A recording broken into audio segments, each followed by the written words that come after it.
기독교 이단들이 비잔틴 제국의 박해로 인하여 비잔틴 제국의 영향력이 미치지 못하는 아라비아 반도로 이주했다. 이로 인하여 이슬람 형성이 거름이 됐다. 아 이거 웃기죠 이거. 이게 개웃기죠. 그 비잔틴 제국은 이단들에 대해서 세금을 부과하는 등 가혹한 처분을 내렸다. 다시 말할게요. 비잔틴 제국은 이단들에 대해서 세금을 부과하는 등 가혹한 처분을 내렸다. 반면에 이슬람이 비잔틴 제국을 침범했을 때 이단으로 정제되었던 단성론자들은 종교의 자유를 허용한다는 이슬람 군대를 해방군으로 여겨 환영하고 비잔틴 기독교의 적들에게 도시의 문을 열어주었을 정도로 증오심이 널리 퍼져 있었다.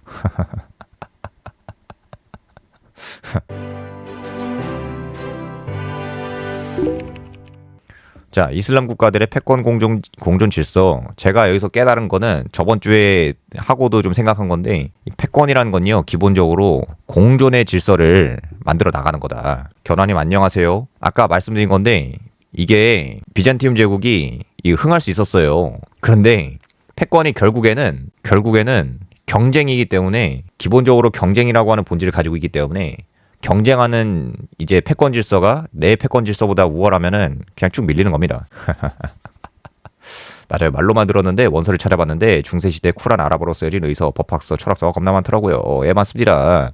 그 연구서 전부 다 여기 비잔티움 제국에서 만들어 놓은 거거든요. 그리고 그런 것도 있어요. 아, 쇼트페이스트님, 이따가 한번 이제 비잔틴적인 행정이 얘네들한테 어떤 결과를 가져오나 말해 볼 거거든요. 한번 해보겠습니다. 말을 한번 판단해보세요. 자, 이슬람 국가들의 패권 공존 질서, 계속 말하려다 막혔는데 이제 3트째인데, 패권은 결국 내 패권 우산 아래에서 다양한 민족, 부족, 종교인들이 공존할 수 있는 질서를 만드는 거다. 자, 비잔티움 제국의 몰락과 이슬람 제국의 부흥.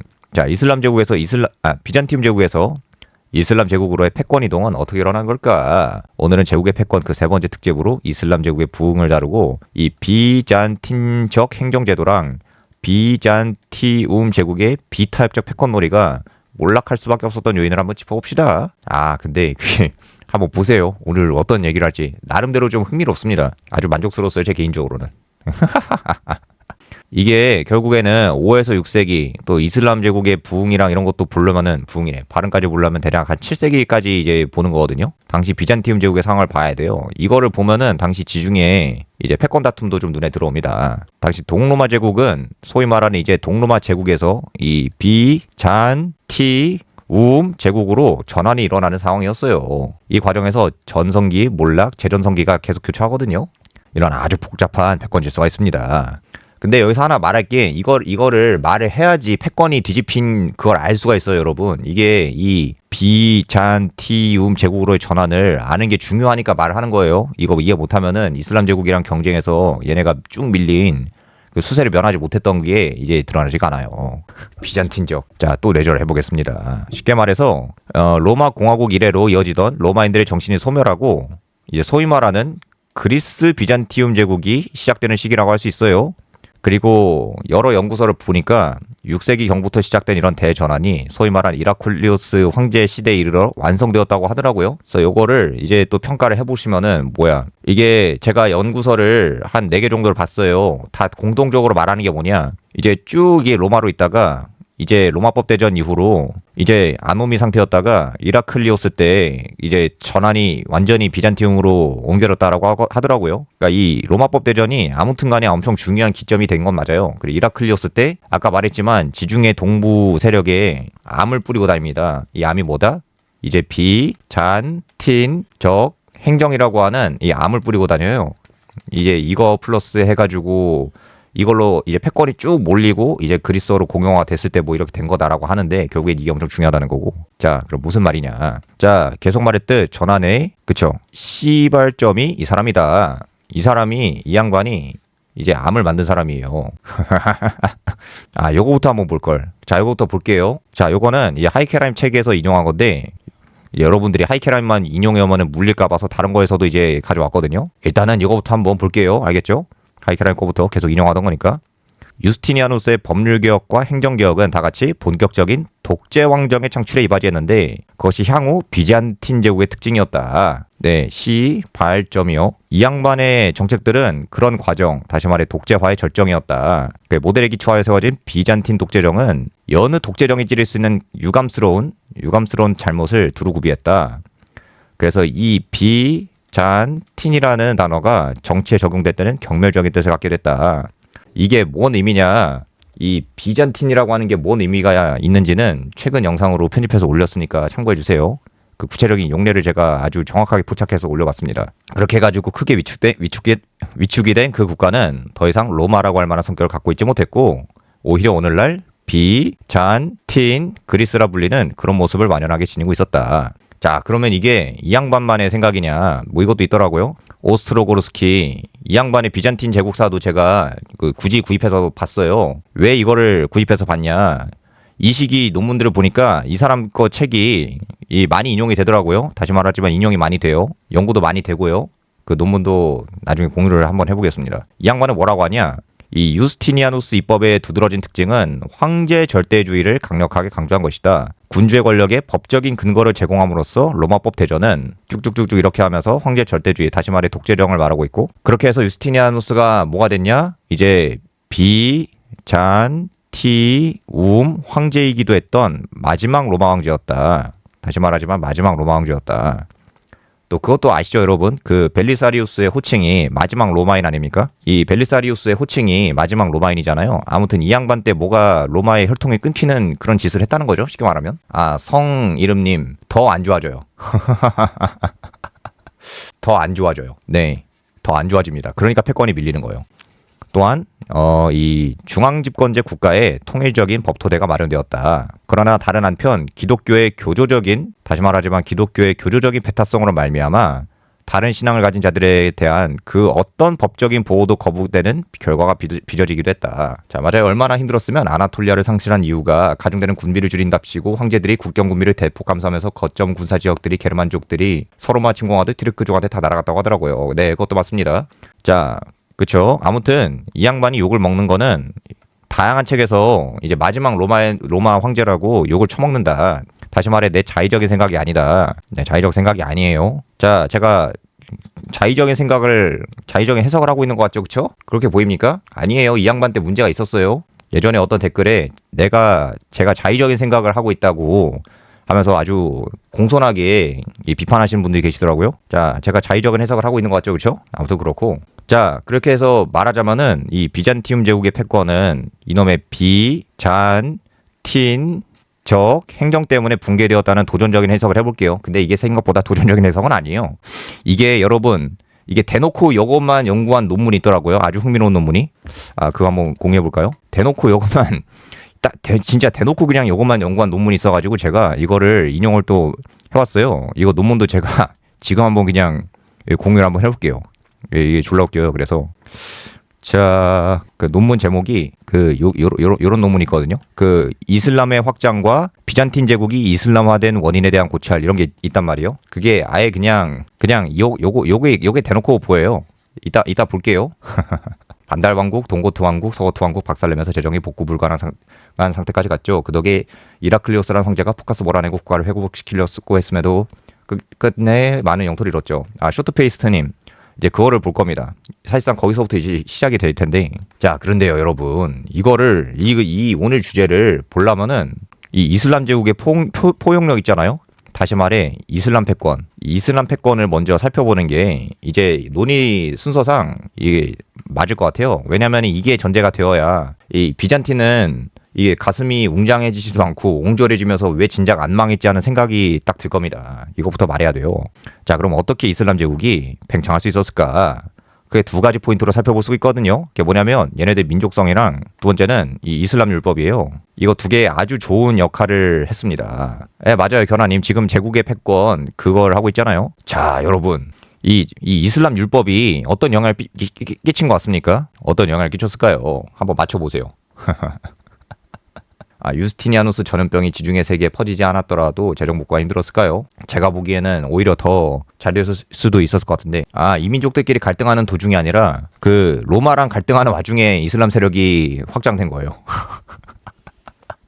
아, 쇼트페이스트님, 이슬람 제국은 피오국도 봉건제도도 아니었는데 얘네는 이 민족성이랑 이슬람 율법 있잖아요. 진짜 이거 두 개로 팽창한 거예요. 예, 이 이슬람 율법이 진짜 엄청 진보적이더라고요. 당시에 좀 깜짝 놀랐습니다. 자, 다시 한번 보면은 자, 첫째 요인이 그 아랍인들이 이제 유목민 상인적 기질이 있어요. 이제 로마인들은 이제 배 타고 다니는 해상 상인 기질이 있잖아요. 근데 아랍인들은 유목민 상인 기질이 있어요. 아, 견화님, 그 타 종교를 기본적으로 인정을 해주는 게 일단은 그냥 쿠란의 전제도라고요? 그냥 이렇게 돼 있어요. 타 종교와 민족을 존중해주고 보호해주는 것이 이슬람교도의 의무다, 이런 식으로 되어 있어요. 그러니까 이슬람교도의 의무는 타 민족과 종교를 보호해주는 겁니다. 자, 여러 자료들을 다 봤는 뒤 뭐가 되냐면은 이 유목민 상인적 기질이 있습니다. 대체 이게 뭔 소리냐?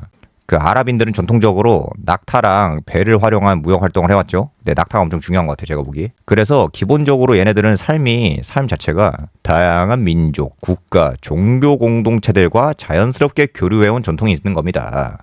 애초에 사막 초원에서 살았던 민족이니까 농경 생산성이 좋지 못했기 때문인 거겠죠. 그래서 이게 여러 생활권이 있잖아요. 이 아랍에 있는 이 유목민족들은 여러 다른 유목민족들이 있을 거 아니에요? 기본적으로 여러 유목민족들의 네트워크망에 연결돼가지고 살아온, 그리고 거기 적응해온 그런 게 있어요.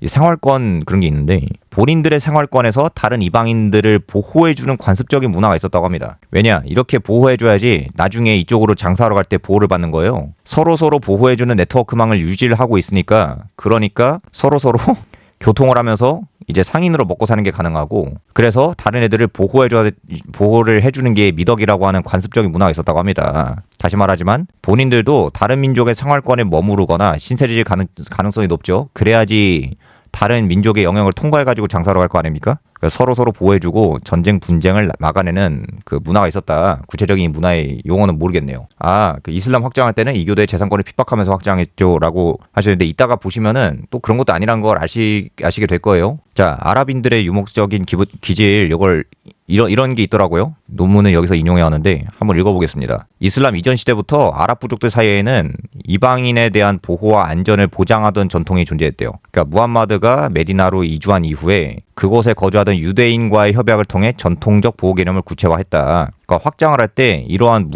맹아적인 문화가 이제 협약이라고 하는 형태로 구체화가 됐다고 하는 거죠. 그래서 이슬람 세계가 팽창하면서 이슬람 영역 속에 살게 된 비무슬림인들, 유대교, 기독교인들에게 이슬람의 지배를 인정한다는 조건 하에서 친절과 보호를 제공하게 되었고라고 되어 있습니다. 그래서 보호는 의무예요. 의무입니다. 이거는 율법상에 나온 의무도 있어요. 약간 로마인들이 피호민을 보호해주는 게 파트로누스의 의무잖아요. 그 무슬림들의 의무 뭐냐? 이민족들을 보호해주는 게 의무예요. 아, 맞아요. 조한선님 그거 언급할 거예요. 이슬람으로 개종하지 말라. 세금 없어진다. 그런 식으로. 그래서 현대 이슬람 극단주의자들의 성향과 달리 초기 무슬림 공동체는 유목민족 상인의 기질이 강해서 이제 이 디폴트적 성향이 관용적이에요. 이게 통치, 인재등용, 조세제도에서 다 드러나거든요. 맞아요. 원로원 같은 시스템이 없긴 하죠. 이때. 그래가지고 로마가 또 1승입니다. 로마인들이 진짜 엄청나게 독특한 성질을 가지고 있죠. 자, 그러면은 어떤 통치, 인재 등용 스타일을 또 보이냐? 이것도 인용을 해왔어요. 왜냐면 인용을 해오는 게 제일 깔끔한 것 같아가지고. 왜냐면 제가 그냥 뇌피셜로만 끄적이면 여러분들 어차피 좀 의심을 하거나 그래가지고 분명히 제가 또 지난하게 댓글 달거나 또 설명하는 그런 게 있어야 될 것 같아서 일단 인용을 해왔습니다. 자, 무아위아는 유명한 군주죠. 그리스도교 병사들을 거느리고 아랍계 그리스도교인 마이순과 결혼도 했다. 거의 뭐 초창기 이슬람 명군이거든요. 이는 시리아의 대다수를 차지하는 그리스도교인들의 지지를 얻어내기 위해서였다. 그리스도교 작가들은 무아위아가 정의롭고 관용적인 통치자였다고 하고, 유대인들은 이스라엘을 사랑하는 자라고 불렀다. 무아위아가 그리스도교인들과 유대인들을 우대하고 영입하였기 때문이다. 이 유대인들은 비잔틴 제국한테 탄압받거든요. 비잔틴 제국한테 탄압을 받아요. 얘네들 자본도 다 이렇게 흘러 들어가겠죠. 그리고 또 이런 조치를 취한 배경도 말씀하시는데, 이는 유목민으로 살아오는 과정에서 정치와 행정 등의 경험이 없는 아랍인이 취할 수밖에 없는 조치였을 것이다. 그러니까 종교와 칼로 출발했지만 그것만은 국가를 운영할 수 없었다. 이걸 좀 더 파보면은 제국이 엄청 빨리 확장을 하는데 통치해본 적이 없으니까 유대인, 크리스트교인들, 주로는 이제 페르시아인들을 대거 영입해가지고 여러 민족들이 함께 살 수 있는 그런 시스템이 자연스럽게 이제 나온 거라고 합니다. 예, 맞아요. 조한선님. 이 무슬림들이 기본적으로 관용적이에요. 그리고 이슬람 율법도 상당히 관용적이거든요. 이것도 보고 놀랐습니다. 자, 지금까지 본 건 이제 유목민 상인적 기질을 말한 거고, 두 번째는 이제 이슬람 율법이에요. 자, 현대 무슬림 공동체에 대한 편견과 상반되는 부분이에요. 이때는 엄청나게 관용적이고 자유로웠다고 합니다. 상당히 관용적이었고, 근본은 아랍인들의 유목민적 상인적 기질을 가지고 있었기 때문인 것 같은데 아무튼 율법에 따르면은 뭐라고 돼 있냐 이게 딘미라고 하는 것도 이따 살짝 설명할 텐데 뭐라고 돼 있냐면은 딘미가 쉽게 말하면은 이슬람 그 무슬림들이 통치하는 비무슬림들이에요. 자, 몽골하고 비슷한 것 같네요. 몽골도 중국 정복하고 민족별로 특정해서 자유를 주고 그 안에서 안전을 보장하는 오스만 투르크가 만든 밀레트 제도도 비슷한 느낌이었던 것을 보면 인구가 적은 유목민으로서 인구가 많은 농경민을 다스리기 위해 쓴 방법이 아닌가 싶습니다. 저도 그렇게 생각합니다.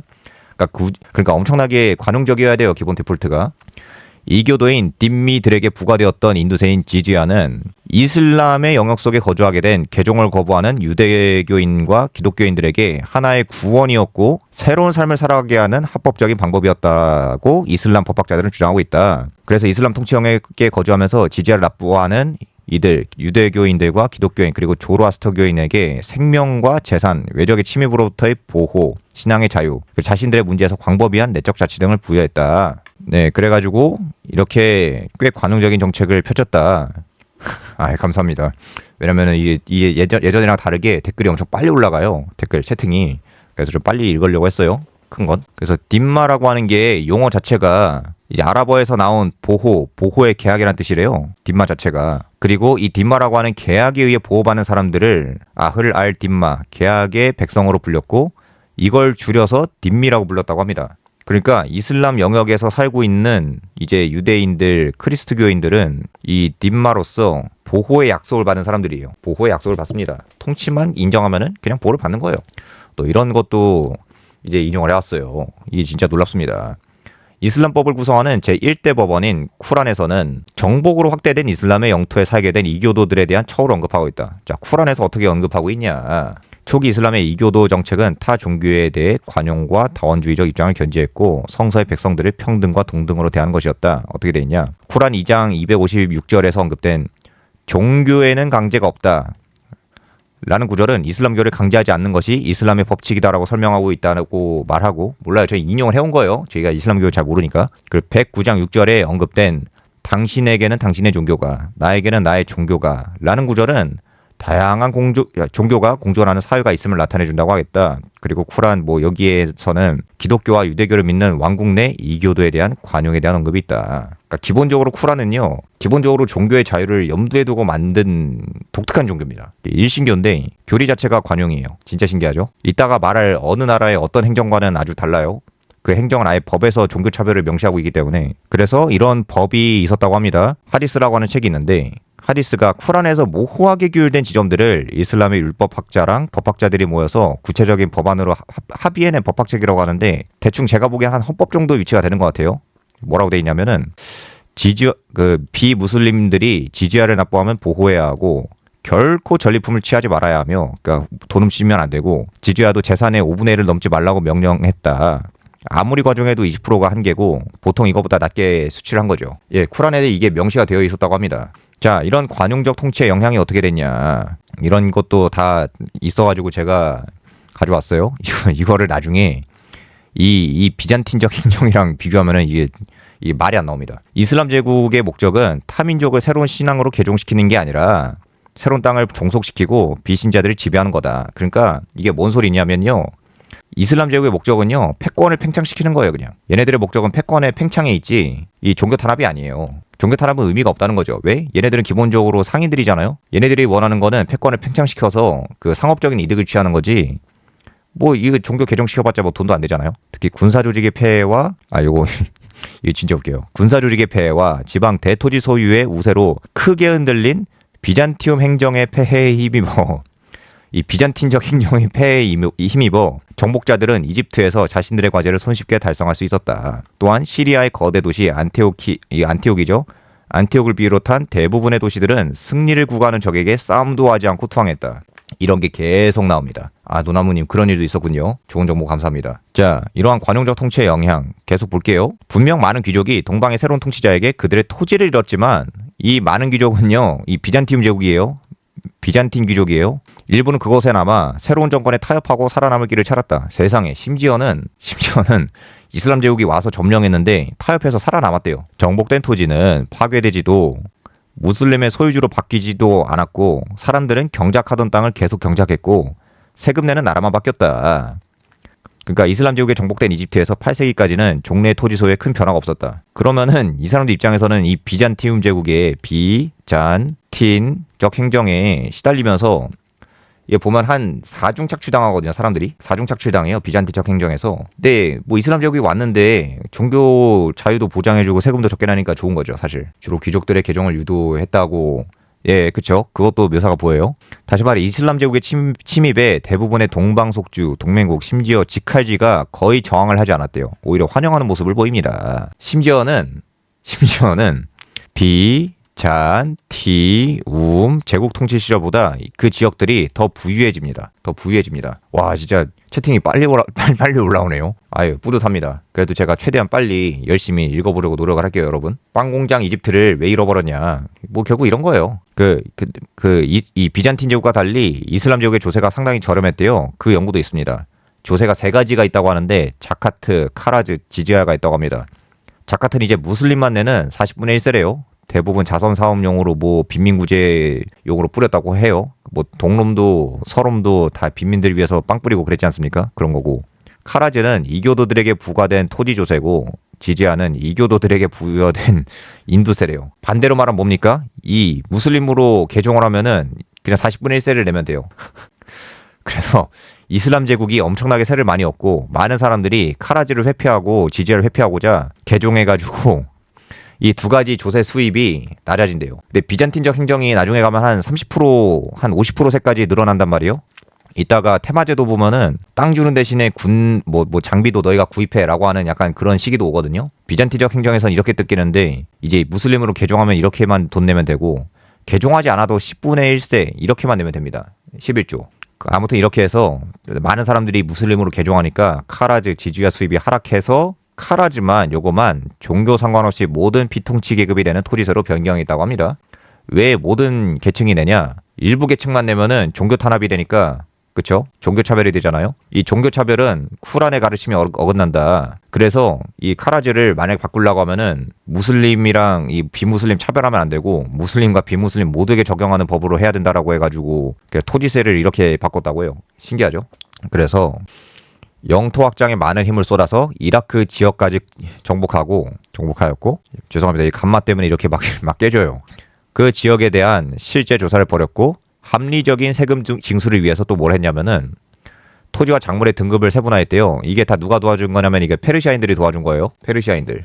유프라테스 강물을 이용한 관계시설이 있는 지역에서는 미리 촘촘히 지어졌고 뭐 쭉 있는데 여기서 중요한 거는 생산량마다 이 과세하는 비율 하는 거 있잖아요. 이 법 같은 거나 행정 같은 거를 페르시아인들을 영입해가지고 도입했다라는 거고. 그리고 또 흥미로운 게 뭔지 아십니까? 이슬람교는 율법에 따라서 이제 상인들에게 제일 중요한 게 이 관세잖아요. 이 이제 트럼프가 계속 이 관세 먹이겠다라고 하고 있는데 이 이슬람교는 율법에 따라서 관세가 없었다고 합니다. 이슬람 조세 제도는 직접세를 원칙으로 하고 간접세를 금지한다. 무역을 장려하기 때문에 관세를 부과하지 않는 게 특징이다. 자, 만약에 지중해 상인이다라고 하면은 돈이나 뜯어가는 비잔틴 제국이 나을까요? 이슬람 패권이 나을까요? 이슬람 패권 제발 이 지중해 세계를 정복해줘라고 할 거 하지 않습니까? 대충 그렇게 되는 거고. 그래서 이슬람 제국의 패권이 대체 뭐냐 그러면 이 패권의 그 메리트가 이 이슬람 제국의 팽창에 저항만 안 하면 이슬람 율법주의에 따라서요 종교의 자유가 허용이 되고 상업 활동도 완전히 보장돼요. 왜? 이슬람 율법에 따라서 무역이랑 상업은 무조건 장려가 되거든요. 국가 운영이 가능해요. 견화님. 이게 비슷한 논리로 이 로마 공화국은 한 2% 세금이 다였다고 하죠. 그래도 지중해 세계 전체를 지배하는 패권국으로 거듭나잖아요. 그 영토전이 아니더라도 인구의 이동도 많았을까요? 어떤 걸 질문하시는지 잘 모르겠네요. 아무튼. 그리고 비잔틴적 행정과 달리 과중한 조세 부담이 없었다. 이는 필연적으로 이슬람 제국 특유의 자유롭고 활력 넘치는 다부족 연맹 제국의 길을 닦았고 소위 말하는 이슬람의 황금기로 나아가죠. 그렇죠? 조선이 엄청 착취해요. 기본적으로 행정조직이 발달한 나라는 그렇게 되는 것 같습니다. 아니죠. 이때 이슬람 제국이 경제도 엄청 잘 나가요. 진짜 패권국으로서의 그런 게 나타납니다. 그렇게 해서 한 200년 더 지나면 이제 아바스 왕조의 황금기가 나타나는 거 아니겠습니까? 자, 반면에 비잔티움 제국은 위 3가지 중에 어떤 것도 달성을 못합니다. 종교의 자유도 허용 안 하고 상업 활동도 보장 안 하고 과중한 조세 부담 말할 것도 없죠. 다시 말하지만 비잔틴 제국은 이슬람 제국이 하는 것에 반대로만 합니다. 종교의 자유 탄압하고요. 자유민들을 토지에 예속시키는 테마 제도를 도입해요. 토지에 예속을 시킵니다. 진짜 봉건제도 비슷하게 돼요. 근데 봉건제도인데 자유민들이 뭐 백작이나 후작이 아니라 황제한테 예속이 된 거예요. 그리고 비잔틴적 행정으로 과중한 세금도 도입하고 그래서 비잔틴적 종교 탄압이랑 이슬람적 종교 관용 있잖아요. 아까 전에 공유한 그 논문에서 인용한 건데 이 졸라 웃겨요. 이것도 한번 그대로 읽어볼게요. 이게 그대로 읽는데 이게 개웃긴다니까요. 기독교 이단들이 비잔틴 제국의 박해로 인하여 비잔틴 제국의 영향력이 미치지 못하는 아라비아 반도로 이주했다. 이로 인하여 이슬람 형성이 거름이 됐다. 이거 웃기죠 이거. 이게 개웃기죠. 기독교 애들이 이슬람 제국에 가가지고 이제 번영을 하고 이슬람과 기독교 교리의 유사성 때문에 비잔틴 제국에 억압받던 이단들은 비잔틴 제국 대신에 이슬람으로 정치적인 정권 교체가 있었을 뿐 새로운 종교라고는 인식도 못했고 이슬람과 협력하면서 자연스럽게 이슬람화가 됐다. 비잔틴 제국은 이단들에 대해서 세금을 부과하는 등 가혹한 처분을 내렸다. 다시 말할게요. 비잔틴 제국은 이단들에 대해서 세금을 부과하는 등 가혹한 처분을 내렸다. 또한 많은 기독교인이 이단들과 교류하느니 차라리 유배와 죽음을 택할 정도로 맹렬해졌다. 그러니까 얘네 다 광신화됐다. 광신자들은 이단이 모이는 교회당을 불태우고 이단들을 모욕했다. 그러니까 비타협적이라는 거죠. 반면에 이슬람이 비잔틴 제국을 침범했을 때 이단으로 정제되었던 단성론자들은 종교의 자유를 허용한다는 이슬람 군대를 해방군으로 여겨 환영하고 비잔틴 기독교의 적들에게 도시의 문을 열어주었을 정도로 증오심이 널리 퍼져 있었다. 콥트 신앙을 유지하는 북아프리카의 많은 기독교인들에게 이슬람은 비잔틴 제국에 비하여 훨씬 더 억압적이었다.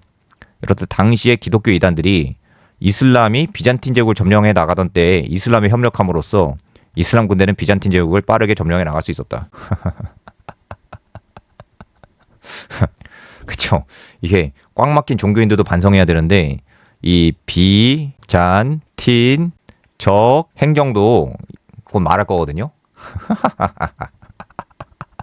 그러니까 견아님, 기독교가 기독교 국가에 박해해서 이종교 국가로 가는 거예요. 이게 오컴님 그 라이브는 매주 일요일 8시에 합니다요. 자, 계속 제가 이게 테마제도가 아주 웃기거든요. 이 테마제도가 되면은 이게 암덩어리예요 진짜. 이게 단기적으로는 이제 비잔틴 제국이 페르시아를 몰아내는데 큰 도움을 주거든요. 페르시아 정복에 큰 도움을 줘요. 근데 장기적으로는요, 이제 이슬람이랑 차별점을 만들어줍니다. 나쁜 의미에서. 자, 뭔 소리냐? 이게 대략 둔전제도 느낌인데 이라클리오스가 도입했다고 해요. 자, 비잔티움 제국이 이거 맥락을 말해주면요. 어디 보자. 그래요. 오랜 전쟁으로 국고가 바닥난 상태거든요. 이게 놀라운 게 이 선진적이라고 이제 댓글창에서도 많은 분들이 이 선진적이라고 말씀해 주시고 필연적이라고 말씀해 주셨는데 이 선진적이라고 칭송받는 비잔틴적 행정이 이루어지고 있음에도 군사력을 유지할 돈이 안 모여요. 그렇죠? 그래서 테마제도라는 게 이제 실시가 되는 건데 요거를 좀 더 자세히 잠깐만요. 그래. 요거부터 말해야겠군요. 당시 시대가 어땠냐? 쉽게 말하면은 이제 유스티니아누스가 로마법 대전이라는 거 만들고 나서 이제 국고 다 탕진하죠. 계속 그 다음에 쪼그라드는데 이제 포카스라고 하는 사람이 중간에 황제가 돼요. 뭐 중요한 걸 말해보자면은 계속 폭정을 한다. 플러스 숙청을 해가지고 유능한 관료들도 다 없어지고 이제 장군들도 죽는다. 그 다음에 비잔티움 제국이 인재도 거덜나고 돈도 거덜난 상태예요. 근데 이런 상황에서 당연히 페르시아 제국이 미쳐 날뛰면서 제국을 위협하겠죠. 그래서 이 당시 이라클리오스가 어떤 식으로든 이걸 타개하고자 도입한 나름 혁신적인 조세제도, 행정제도, 군사제도였다고 합니다. 오캅님 맞아요. 동로마가 무역이 좋은 지역인데 비잔틴적 행정 때문에 다 말아먹은 거예요.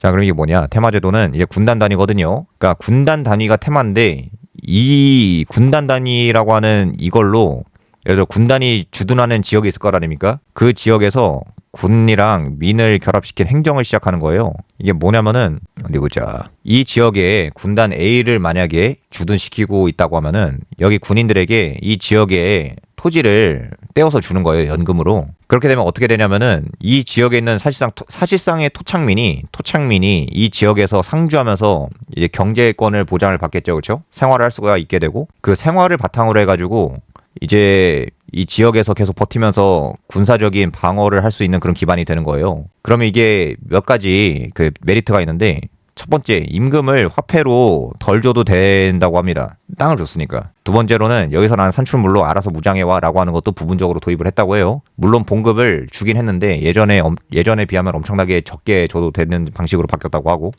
자, 이제 군단이 속해 있는 지역의 토착민들을 군인으로 징발해요. 이 땅을 주고 이제 일을 시키는 거니까 보상이 이루어지죠. 그 사기가 나름 올라갑니다.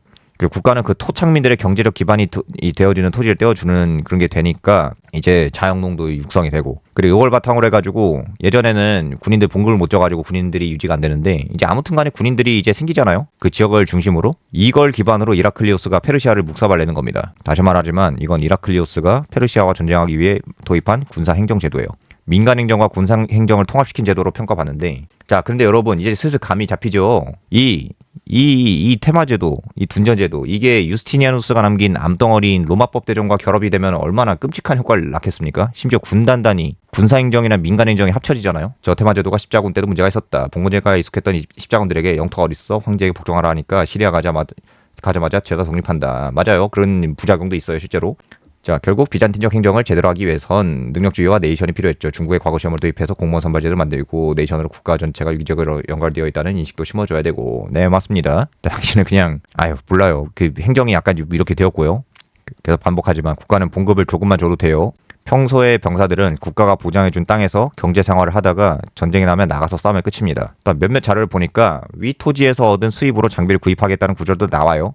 그러니까 국가의 장비값 지출도 하락했죠. 그러니까 국가의 이 화폐 지출이 있잖아요. 화폐 지출이 줄어드는데 어쨌든 보상을 줬으니까 군인은 는 겁니다. 게다가 그 지역에서 토착민으로 상주하는 군인이 생기니까 방비도 되겠죠. 국경 방비. 대략 효과를 정리를 해보면 군비가 절약됐다. 두 번째, 안정적으로 변경 지역에 상주하는 병력을 확충할 수 있었다. 그러니까 여기 이렇게 테마가 있으면은 여기에 이 땅에 묶여서 사는 군인들이 있으니까 이렇게 변경 지역에 침략을 당해도 이 사람들 뭉쳐가지고 싸울 수가 있었다는 거예요. 네, 쇼트페이스트님 한마디로 군사적 봉건제죠. 자, 토지의 상속이 이때 테마제도가 이제 군복무 상속이 됐대요. 그게 뭐냐면은 이 테마제도로 둔전으로 땅 주는 게 결국에 군복무의 대가로 주는 거잖아요. 그러니까 정확히 말하면 상속이 안 되는 거예요. 군복무한 사람한테 주는 거니까. 하지만 군복무를 그 대를 이어서 계속 한다는 전제하에 이 집안이 대대로 경작해온 이 농장이 있으면은 그 농장을 계속 쓰게 해주는 거죠. 그래서 그런지 불가리아 제국도 그렇고 키예프 공국도 그렇고 정교회는 받아들이되 행정제도는 안 따라갔던 것 같긴 하네요. 맞습니다. 노나무님 맞아요. 절도사가 생각나는 것처럼 그런 일도 이제 일어나요. 여기 이 군인들이 여기 기반을 잡고 있는 거지 않습니까? 결국에 이게 있으니까 군인들이 일시적으로 모이는데 이게 어떻게 돼요? 결국에 이걸로 페르시아를 몰아내도 아까 계속 말했지만 이라클리오스가 지중해 세계 여기 동쪽에 암을 뿌리고 다닌 거라니까요. 암세포 뿌리고 다닌 거예요. 근데 이게 로마법 대전이랑 결합이 되니까 얼마나 끔찍한 효과를 낳겠습니까? 진짜 비잔틴적 행정이죠. 자, 근데 아무튼 간에 이렇게 해서 비잔틴 제국의 군사력이 세렸다고 해봅시다. 이걸로 실제로 비잔틴 제국이 이제 사산조 페르시아 거의 멸망 직전까지 몰고 가죠. 그쵸? 자, 헤라클리우스. 자, 요약하자면은 이 테마 제도를 바탕으로 이렇게 쭉 몰려왔던 페르시아인들 다 쳐내고 역공을 해가지고 페르시아 제국을 거의 멸망을 시킨다. 그쵸? 그냥 카이사르 같은 뛰어난 놈이 나타나서 전쟁만 잘하면 하나하나 따질 거 없이 나라가 강해질 수 있는 거 아님? 어휴.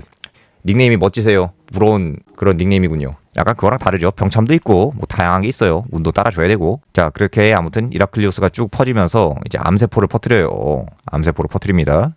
이게 나중에 어떤 일을 벌이게 될지. 그러니까 이렇게 된 이제 둔전에 묶인 군인들이 열받으니까 이제 이슬람 제국 올 때 얘네들이 다 문 열어주는 거예요.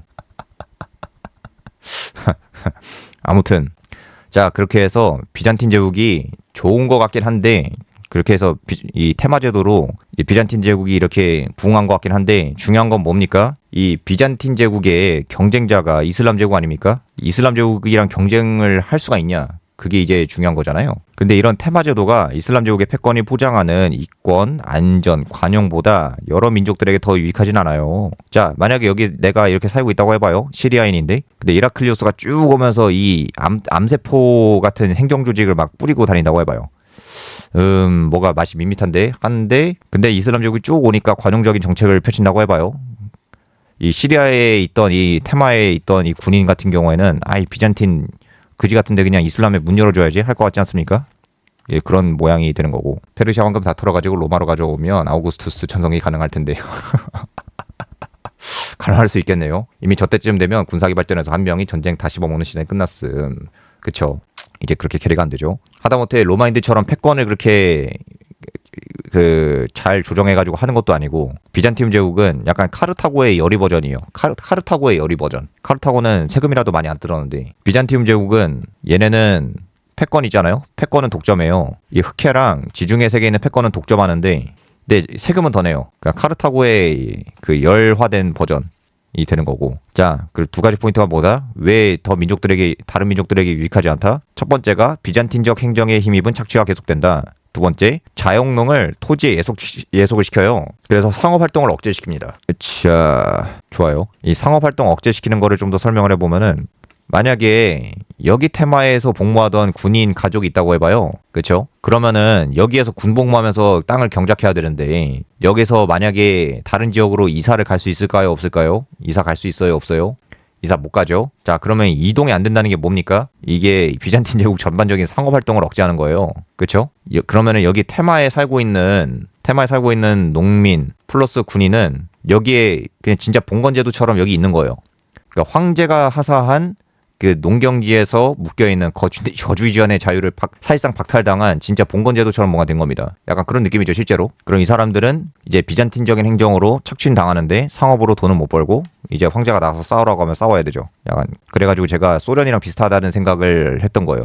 땅을 경작하게 주고 여기서 이동을 못 시켜. 근데 어떤 땅을 줄지는 나라 마음이야. 그리고 마음에 안 들면 땅도 그냥 뺏어가. 세금도 졸라 많이 뜯고. 그런 느낌이 들고. 자, 첫 번째. 이제 비잔틴적 행정의 힘입은 착취가 계속된다는 것도 한번 더 읊어보면은, 자, 루슬라님, 이제 노예라기보다는 자유민을 사실상 이제 농노로 만든 거예요. 거의 사실상 제가 보기에는 너무 급진적인 말일 수도 있는데 타이틀은 자유민인데 이 테마에 구속이 되니까는 그렇게 되는 거죠. 아, 맞아요. 그런 글도 보이더라고요. 그 전반적인 이 비잔티움 제국의 활력이 좀 많이 줄어들어요. 그것 때문에. 그래서 지방 유지랑 중앙과의 긴장 관계, 세속 국가와 종교계의 갈등은 언제나 있을 수 있다. 그렇죠. 갈등은 있을 수 있죠. 지들끼리 막 정치 싸움 해야 되니까. 그러나 그 어느 것도 그 사회의 집권적 관료주의와 특히 농민들에 대한 착취를 막지 못했다. 국가제도의 관료화는 마케도니아 왕조 하에서 절정을 이루었다. 동시에 이런 경쟁의 과정은 현실적으로 사회 군사적 비용의 증대와 괴를 같이했다. 토지 양도를 제한하려는 국가의 노력은 다시 말하지만 국가가 토지 양도를 제한을 해요. 대토지 소유자 혹은 지주 귀족들에 반대하는 조처라기보단 민간의 사유권에 저항했다. 민간의 사유재산권을 박탈을 한 거예요, 사실상. 그렇게 해서 국가 권력에 의한 관할권을 증대하기 위한 것으로 이해가 가능하다. 다시 말해 일반 농민들을 군역 혹은 납세 명부에 기록을 했어요. 근데 이게 무슨 짓이냐? 농민들을 보호하기 위한 게 아니라 국가의 관료주의 이런 대상 속에서 수탈의 대상이 된 농민들 간의 갈등의 측면으로 이해돼야 된다라고 하는 거죠. 그러니까 소련 마냥 지방 토지 소유, 경작, 농민의 거주 이동을 국가가 관리하는 거예요. 근데 이게 이제 이 양반이 이제 심어놓은 암세포인 이 로마법 대전 요걸로 이제 더 강력하게 제한이 되겠죠. 탄압을 받고. 그래서 계속 말하지만 이게 비잔틴 제국이 좋았을 수는 있는데 이슬람 제국이랑 경쟁을 해야 되니까 그러니까 이슬람 패권이랑 경쟁을 해야 되잖아요. 경쟁력이 없었다. 이게 제국 입장에선 좋았을 수도 있죠. 그렇죠? 제국 입장에선 좋았을 수도 있는데 피통치자 입장에서는 번거롭기 짝이 없습니다. 세금도 많이 내고. 그래서 실제로 아무리 비잔틴 제국에 있는 송민이라도 비잔틴 제국 망해라 라고 마음속에 외치고 있다가 이제 이슬람 제국이 들어오면은 방조해요. 또는 조력을 해줘요. 루슬라님 원래 제국이었어요. 아우구스투스 때 이래로 하나의 로마 제국이었는데 이제 이 양반이 팬덤이 꽤 두터운 양반이죠. 이 팬덤이 두터운 이 양반이 이 제국으로 전환을 시켜가지고 이제 그것 때문에 이제 쇠락을 하는 거예요. 그때 이후로는 이제 계속 영토는 쪼그라들기만 하고 일시적으로 무슨 유스티니아누스의 강역이니 뭐니 그지랄하면서 영토가 확장을 일시적으로 해도 그게 별 의미는 없는 거예요. 요거였나? 요거 아닌데 요거 포에니 전쟁인데 유스티니아누스 지도가 없네요. 어디 다른 데 짱 박혀 있나 보네. 네, 아무튼 그러하다. 번항제도요. 제가 비잔티움 제국 역사는 별로 관심이 없어가지고 이것도 패권으로 하려고 많은 분들이 기대해 주셔서 이렇게 한 거거든요. 자, 아무튼 그렇게 해서 어떻게 된 거냐? 근데 제국이 이렇게 커도요. 결국에 제국 인구의 절대 다수는 누구예요? 결국 이교도들 아니겠습니까? 당연히 그렇잖아요. 제국이 얼마나 넓은데 이교도가 절대 다수일 수밖에 없을 거 아니에요. 그래서 이러한 비잔틴적 행정은요. 이교도들에게 이 조세 부담으로든 종교의 자유로든 행정적인 번거로움으로든 뭐든 전혀 매력적이지 않았다. 그리고 이교도에게만 여러분, 이게 이교도에게만 이제 매력적이지 않았던 게 아니죠. 정확히 말하면은 이 테마 때문에 이 토지에 예속이 되어 있던 자유민, 예를 들어서 다른 데에 이주해서 살고 싶어, 아니면은 나도 돈 벌래, 나 장사하고 싶어, 이런 자유민들을 이제 예속을 시킨 거 아닙니까? 그쵸? 이 비잔티움 제국의 제국민에게도 이제 다른 나라에 있는 이제 이교도나 야만족에게도 전혀 매력적이지 않은 시스템인 거죠. 자, 이 살라딘이죠. 이걸 왜 가져왔냐? 쭉 읽어보겠습니다. 하지만 이슬람 제국의 패권에 들어가면 무역, 상업의 자유는 당연히 이슬람 율법상 보장받죠. 그쵸? 얘네는 원래 그 유목민 출신이잖아요. 그래서 비잔틴적인 행정에 억압받던 이교도들의 지지와 정치적인 후원, 그 군사적 지원, 훌륭한 이교도 인재들의 후수까지 더해지니까 쭉 이렇게 커지겠죠. 그래서 이슬람 제국은요, 십자군의 폐악질 속에서도 이슬람 제국 하에 번영하던 수많은 타민족, 이교도들, 심지어 카톨릭교도, 카톨릭 왕국이랑 그 제후들이 있었대요. 근데 살라딘은 이 사람들도 다 포용을 하잖아요. 그러고 이슬람 패권 망하지마 하면서 지원을 받아요. 실제로 지원을 받습니다. 그래서 제국의 패권을 회복해내는 저력을 보였다. 신기합니다. 결국 이슬람 제국은 지중해 세계 절반을 순식간에 차지하고 향신료 무역까지 독점할 수가 있게 된 거죠. 근데 말이 독점이죠. 말이 독점이지 이 영역 안에 살고 있는 모든 이교도, 이민족 이런 사람들한테 이 상업의 자유를 보장했다는 것 아닙니까? 그렇죠? 그러니까 다양한 이민족들, 이교도들과 함께 공생하는 패권 질서가 구축이 되는 거예요. 이 십자군 전쟁의 주역이기도 하고 전통적으로 그 사자왕 리처드의 라이벌이기도 했어가지고 이제 인기가 많은 거예요. 실질적으로 유능한 인물이기도 했고요. 그래서 살라딘이라는 인물이 이제 팬덤이 짙죠. 간지도 나고. 자, 이렇게 설명하면은 사실 시시하실지 모르겠지만은 저 사자왕 리처드, 사실 이렇게 하면은 이 이슬람 제국의 패권이랑 이 비잔틴 제국이 패권 잃어버린 거 사실 설명이 끝난 거거든요. 그래서 말씀드렸지만은 비잔틴 제국은 그 몇 가지 특징이 있는데, 이런 이 패권 독점을 해요. 일단 흑해랑 이쪽에 가는 거를 지들이 독점하고, 비잔틴적인 행정 때문에 종교 탄압까지 합니다. 그리고 세 번째로는 조세도 많아요. 이거를 가지고 무슨 패권국이 되겠다는 등, 로마라서 그렇다는 등 그런지 전혀 모르겠고, 그래서 이게 흑화한 로마라고 볼 여지가 크겠죠. 그렇죠? 봉건 제도랑 피오국 제도의 차이가 뭔지 그 설명드리자면은, 결국 클렌텔라를 이해를 하셔야 돼요. 그 피오국 제도가 결국 로마인들이 만든 그거를 말씀하시는 것 같은데, 클렌텔라가 기초지 않습니까? 그러니까 파트로누스랑 클렌테스 간의 쌍무적인 계약 관계인데, 근데 얘네가 동등해 보여도 사실 파트로누스가 우위에 있는 이제 사람이잖아요. 그쵸? 갈등을 조정해주고 타협을 시켜주고, 그리고 클렌테스를 보호해주고, 그 클렌테스는 그거를 또 바탕으로 해서 이제 보답을 해줘야죠. 이제 경제적으로 후원도 해주고 정치적으로 이제 지지도 해주고, 그렇죠? 그렇게 해줘야 되는데, 이제 요거를 국제 외교로 확장을 시키는 거를 로마인들은 한 거예요. 그러니까 외교적인 관점으로 말씀하신 것 같아서 말하면은, 외교적으로 확장되면은 파트로누스 국가는 무조건 로마거든요. 무조건 로마 본국이에요. 그럼 클렌테스는 뭐냐? 형식상으로 일단은 동맹국입니다. 형식상 동맹국이고, 플러스 사실 토지에도 잘 묶이지 않는 그런 느낌이 있어요. 이 클렌테스 단위가 맞아요. 결정적인 차이. 예전에도 말한 건데, 봉건 제도는요, 봉건은 기본적으로 땅이 중심이에요. 사실 결국엔 땅이 중심이에요. 예를 들어 이만한 땅 줄 테니까, 또는 집 몇 개 줄 테니까 이 지역을 네가 다스려 하는 거잖아요. 그렇죠? 근데 클렌텔라는요, 땅이 아니라 이 인간 단위예요. 인간 단위. 정확히 말하면은 더 커지면, 외교적으로 커지면은 부족, 씨족, 가문 단위인 겁니다. 땅 단위냐, 사람 단위냐, 그 인맥이라고도 하죠. 파벌이라고도 하고, 이게 다른 거예요. 그래가지고 비정량적인 관계로도 볼 수 있는데, 제가 보기엔 땅 단위로 보느냐 사람 단위로 보느냐가 좀 큰 것 같고, 그리고 그렇게 될 수밖에 없는 게 결국에 정치적인 공화정적인 약간 그런 기반이 엄청 중요한 거니까는. 왜냐면 투표하는 사람이 중요하지 투표하는 땅이라고 하는 건 의미가 없잖아요. 약간 그런 느낌도 있고, 사람과 사람 간의 관계가 엄청 중요하고, 그걸로 이제 되는 이런 쌍무적인 이런 의무가 엄청 중요한 걸로 저는 생각이 드네요. 봉건제는 명시적이고 구체적인 계약 관계고, 클렌텔라는 느슨하고 비정량적인 관계 아닙니까? 그럴 수도 있죠.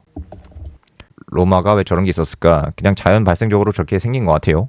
그래서 이제 그 동맹으로 보면은, 그걸 외교 관점으로 보면은, 그 로마는 파트로누스고 나머지 국가는 다 피오국, 형식상 동맹이지만 이제 로마가 보호해주는, 그 조율해주는, 조정해주는 국가로서 우위를 가지고 있는 거고, 이게 무조건 그 토지를 단위로 하는 게 아니라 민족, 부족, 씨족 단위로 이루어질 수가 있는 거고 사람 단위로도 할 수 있는 거고 그래가지고 좀 뭔가 다릅니다. 그리고 의무도 그냥 싸우는 의무가 아니라 투표할 권리, 뭐 그 정치적으로 지지해줄 권리, 경제적으로 후원해줄 권리 이런 게 복잡하잖아요. 제가 페르시아 쪽은 잘 몰라가지고 그리고 이게 그 이탈리아 반도에 있는 수많은 도시 국가들 중에 로마라고 하는 쪼매난 애들만 이런 능력이 있었다는 게 또 흥미로운 거고 클라이언트의 어원이 클리엔텔라라고 하더라고요. 현대적인 의미와 차이는 있지만 계약에 의한 의무 관계를 이해하기 좀 더 쉽더라고요. 네 맞아요.